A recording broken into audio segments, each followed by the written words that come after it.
Hi class. So this is lecture number 3. In this video, we'll be looking at some of the basics of using Microsoft Excel. So let's start with what exactly Excel is. It's basically a glorified spreadsheet which is used to organize, analyze, and visualize data.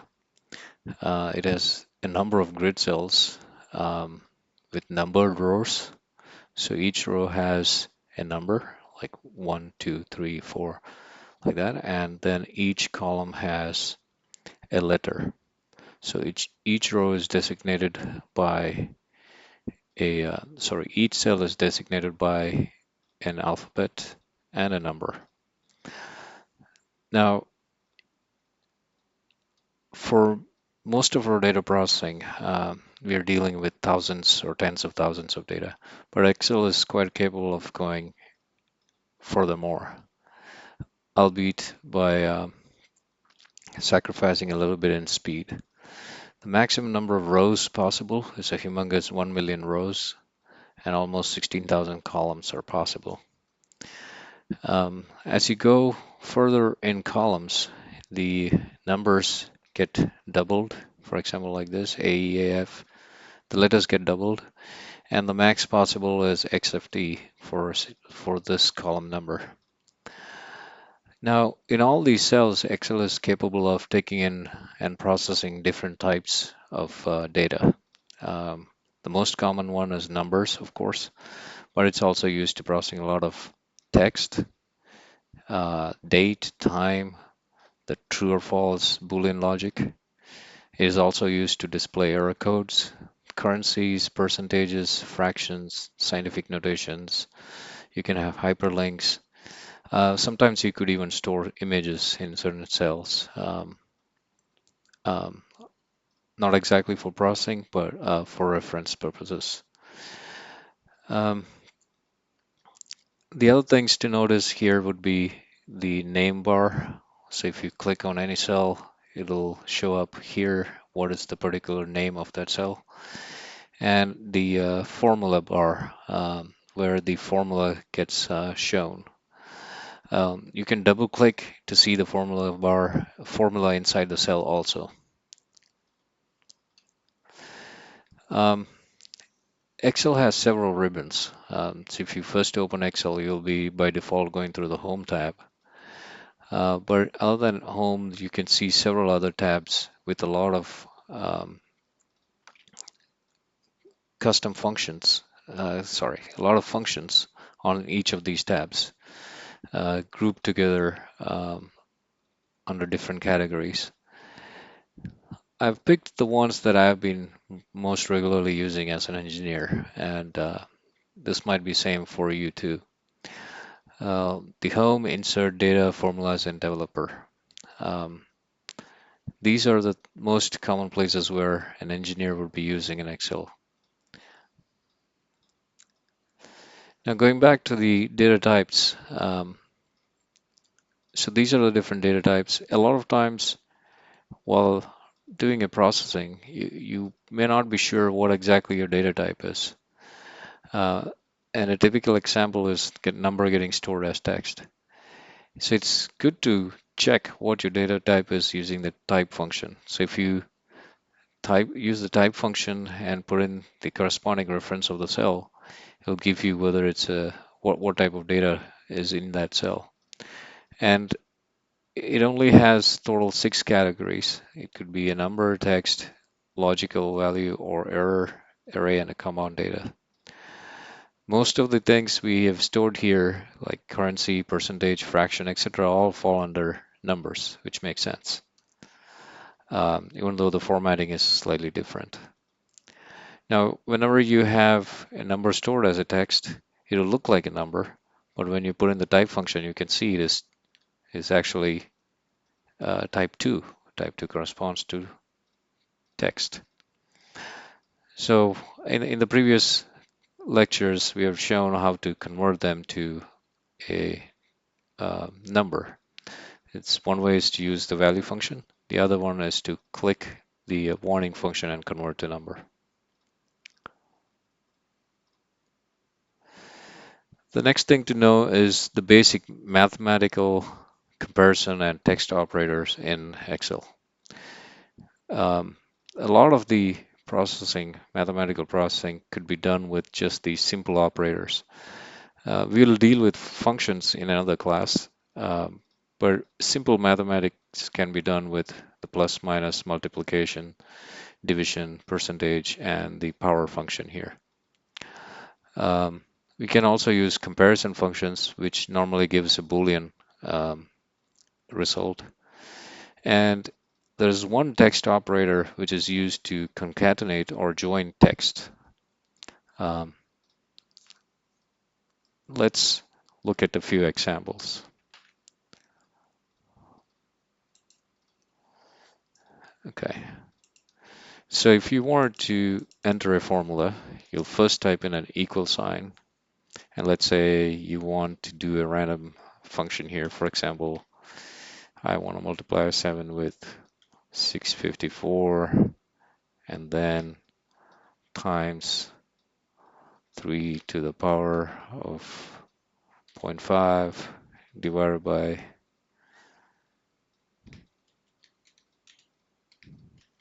8 plus 9.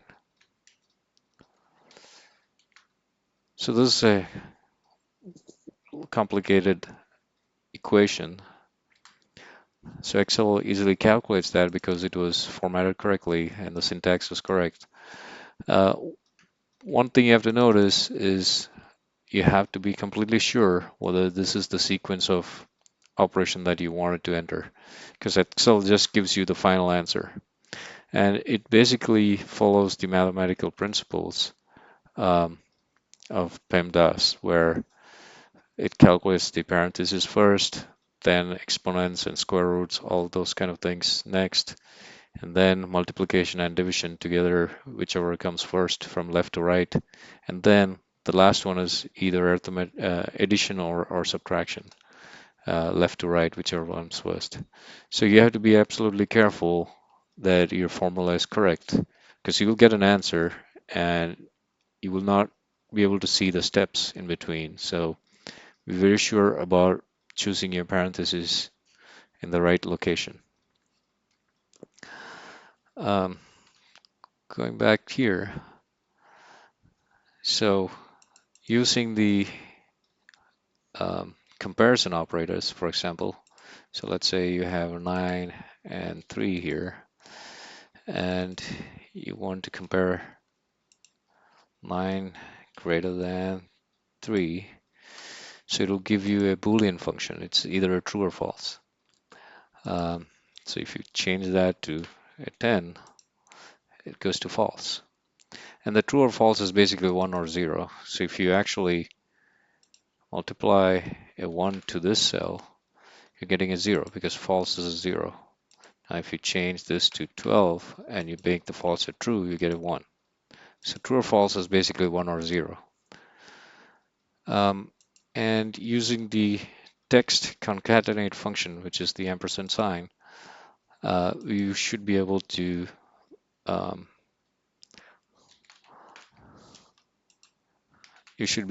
add multiple text into a single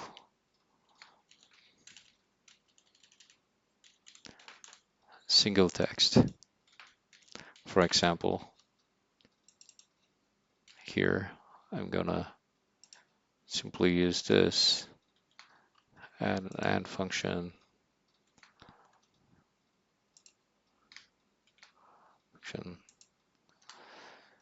So that's what it did.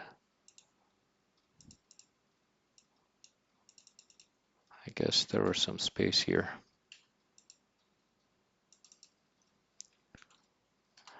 Now, if you wanted to add space in between these numbers, of course, you can increase the space here and create space between these words.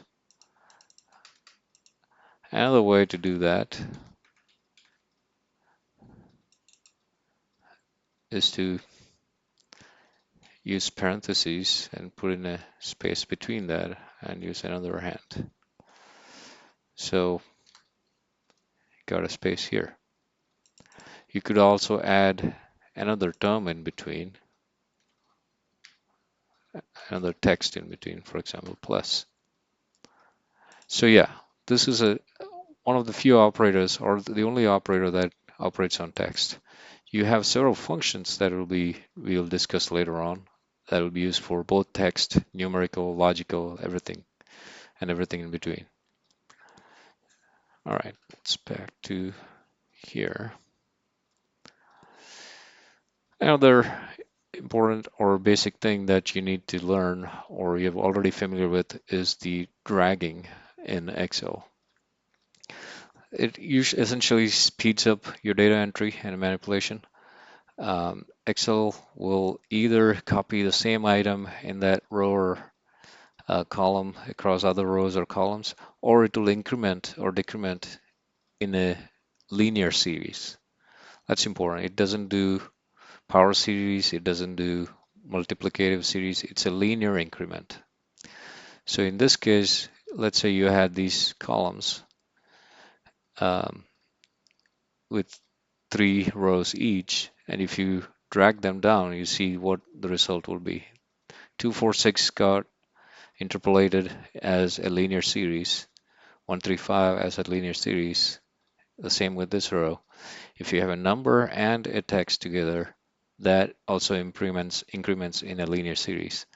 Sometimes dates, uh, like days, weeks, etc., also get incremented automatically. Um, let's look at some. Okay, let's go to the dragging formula part. This is the most important. So dragging just simple values is pretty straightforward. What you have to be careful when you drag formula.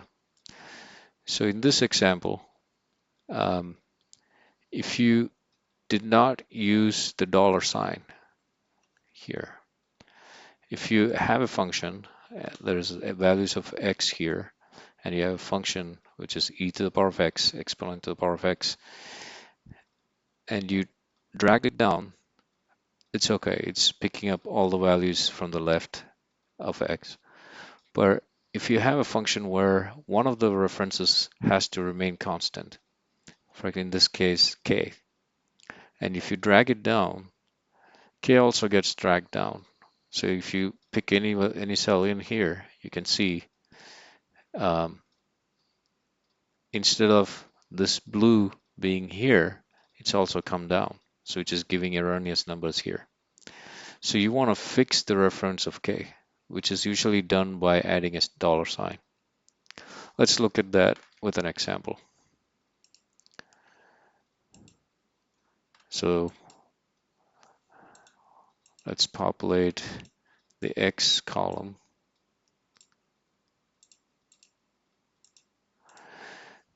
Now I have already written down the function here. In this case, a drag or a double click will fill the rest, and this is correct. Okay. Now, if the formula has a reference that needs to remain constant and cannot be moving as you drag, for example, in this case, k.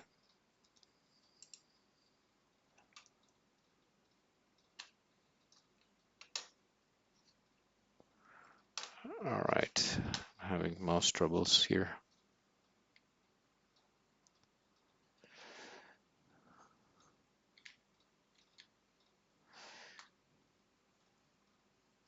So if you drag this now, you're getting all those errors because k is not remaining fixed. So what you do is you want to fix this column, which is fix this row, which is number 3. So put a dollar sign in front of 3. And now you double click or drag. This time I'll just drag it. So if you look here, it is still referenced to k. That's one method.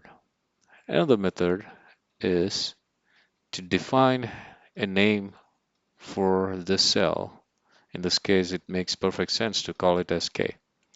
So how do you define a name? And once you define a name, it could be used anywhere else. by just calling that name, and you don't have to worry about referencing it or a dollar sign.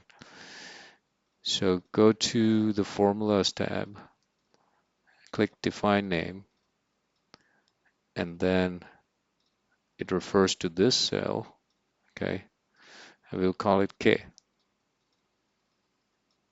Okay, now this is the function. Let's copy the function here. Control C.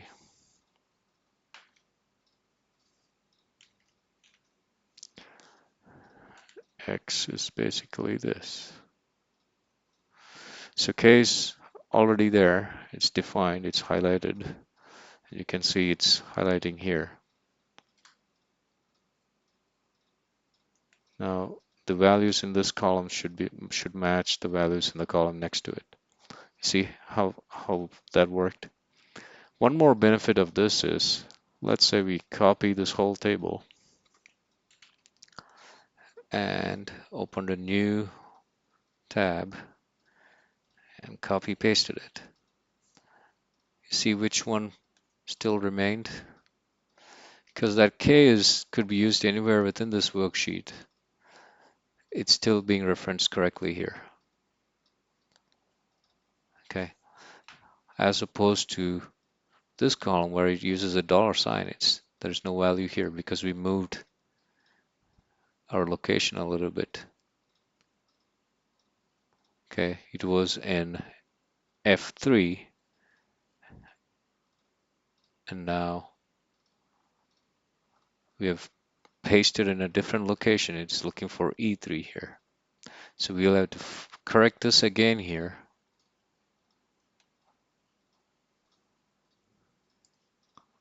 And then drag it. All right.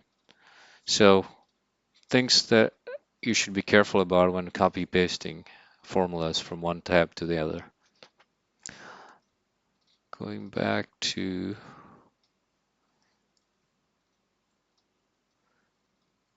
define name. Okay, the last portion of this lecture is about error codes. So you've seen that sometimes when we do something wrong, the error code used to happen. For example, when we didn't have this dollar sign, we got an error. So not a value, not a value, not a value error. There are different types of errors. So let's look at them. First one is division by zero. Simply means somewhere you have divided something by zero or by an empty cell. Okay. Not available error occurs when a value is not available to a function or formula. So it's looking for a value, but it's not in the range of what it was looking for. For example, in this HLOOKUP function, there's no 7 in there. There's no 7 in this group, which is looking for. So it gives a not available feature. This when Excel doesn't recognize something within a formula, usually a typo, for example. So this is a typo. This is not the formula. It should have been something like this. But we typed the formula incorrectly and gave that error. This is when the two ranges do not intersect. This would have worked if I had put in a comma here. So that worked there. So this is when invalid numerical values are returned due to an operation. So if you have a square root of a negative number, that's a good example. This is a reference error. So suppose you had 4 and 5 here, and you had a function which is adding this plus this. Now, this cell is referencing the cell and the cell. And if you delete one of those reference cells, you get a reference error. As simple as that. The value error, which we just saw in the operators tab, and it's in here when we changed the dollar sign, usually occurs when the wrong type of argument or operand is used in the formula. Okay, so two different things are tried to be added. One is probably a letter, the other is a text, so it gave you a value error. Spill occurs when you're trying to output a table or a column, but there's cells that are blocking it. So then it'll give a spillover error. So when you see an error in Excel, try to figure out what could be wrong in your calculation or processing, and that will help you debug some of the mistakes that you make. All right, so that's all for this lecture. Thank you very much.